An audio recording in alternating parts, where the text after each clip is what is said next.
Good afternoon, everybody. Vino Tony here with you again. August the 22nd, 2023. Beautiful Brianza Gardens and Winery, located in Verona, Kentucky, just 30 miles south of Cincinnati.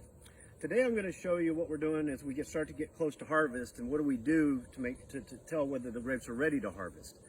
But first, I want to tell you about this grape we're showing here. This is a grape called Marquette. It's a hybrid grape.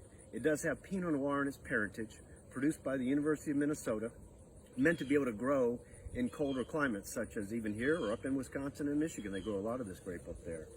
And you'll notice beautiful color on these. Looks very similar to a Pinot Noir cluster if you're looking at Pinot Noir in France. But today, when we start to get close, I walk around the vineyard and I'll go to various points in the vineyard where we have Marquette growing, and we grow it in 4 different places on the vineyard. And I'll just pick off randomly berries in different parts of the vineyard. I put them into a plastic bag, crush them up like this, and I'll use a few different tools. First of all, this is a refractometer. It reflects the light and actually can measure the sugar or Brix level, B-R-I-X as we call it in the wine industry. But I'll crush the grapes up right out here in the field, squeeze a little juice down onto the cover, into there, close that up, and take a look into the light and measure out and say what our Brix level is. These are measuring right about 20.